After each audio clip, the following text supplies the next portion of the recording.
Hi guys, so on Tuesday afternoon, the White House press secretary told reporters about Tariff Day, where Donald Trump plans to impose massive taxes to be paid by US consumers on foreign imports.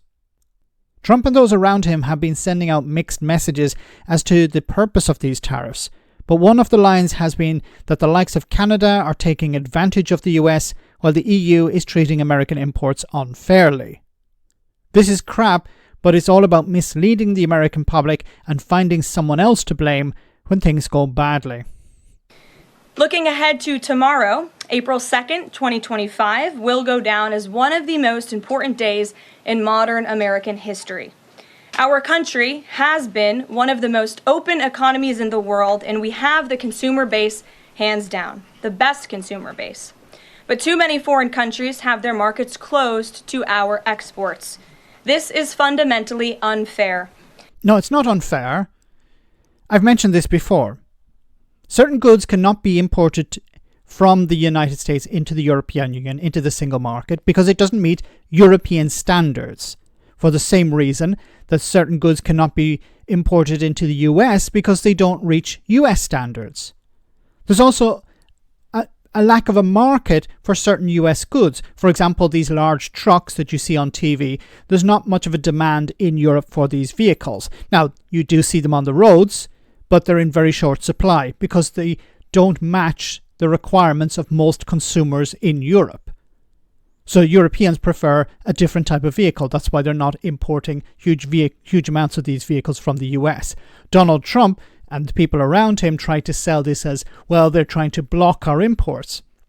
In some cases, imports will be blocked, but in most cases, they don't meet European standards, or there isn't a market for those goods.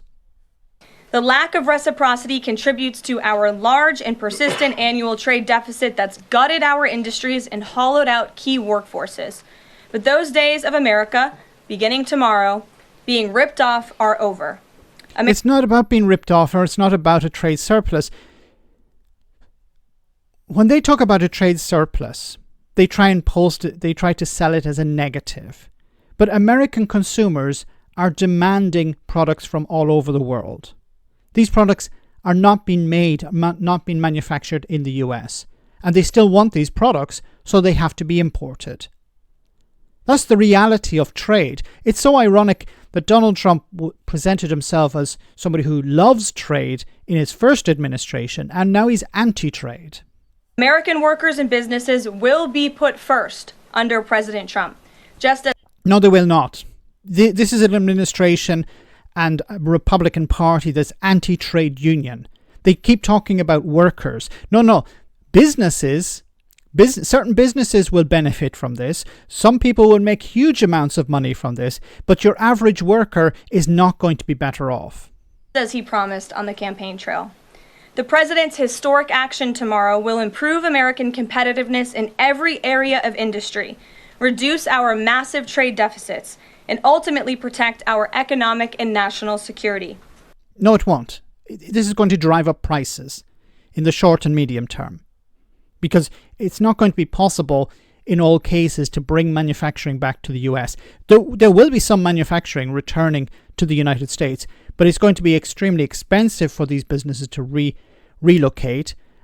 Trump is talking about tax cuts and getting rid of regulation, but that's not the driving force behind these businesses. Their businesses is there a market there? Are we going to be able to access the workers we need? And is there political stability? Now, does Donald Trump represent any of those things? President Trump's economic vision is rooted in common sense. America will offer companies the lowest taxes, energy costs, regulations, if they make their products right here in the United States and hire American workers for the job.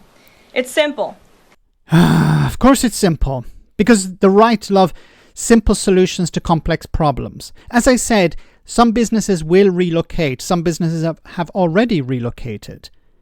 But it's expensive for them, and this cost is going to be passed on to who? It's going to be passed on to the final consumer, your average American.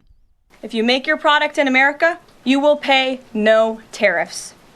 We have already seen a number of the largest companies in the world respond to this economic approach. For example, Project Stargate, led by Japan-based SoftBank and US-based OpenAI and Oracle, announced a $500 billion private investment in the United States-based artificial intelligence infrastructure.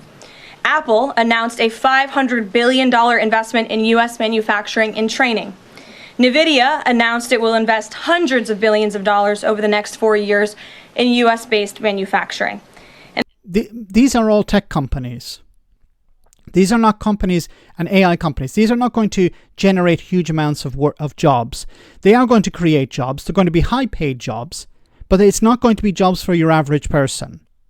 These are highly skilled, highly paid jobs in AI and in the tech sector. This is not going to be, taking people from manufacturing of cars or whatever into these sectors. This is not going to be good for your average person. It's going to be good for some people. Some people are going to make huge amounts of money out of this, but it's not going to trickle down to the average person. And the Taiwan semiconductor manufacturing company, TSMC, announced a $100 billion investment in US-based chips and manufacturing. These are just a few of the investment announcements that have already been made, and it is... Okay, some of these have already taken place before Donald Trump's threat to impose tariffs. So this is not exactly connected to what she's talking about. But as I said, some businesses have returned, some businesses will return in the future, and some people will make a huge amount of money. But in the meanwhile, American consumers are going to pay more because they're going to have to pay the bills of these tariffs, because remember, it's the consumer that will end up paying the tariff, not the foreign country. And it's also going to damage supply chains. These are going to have to be rebuilt, and that's going to take time and it's going to take money. And that cost is going to be passed on to the final consumer.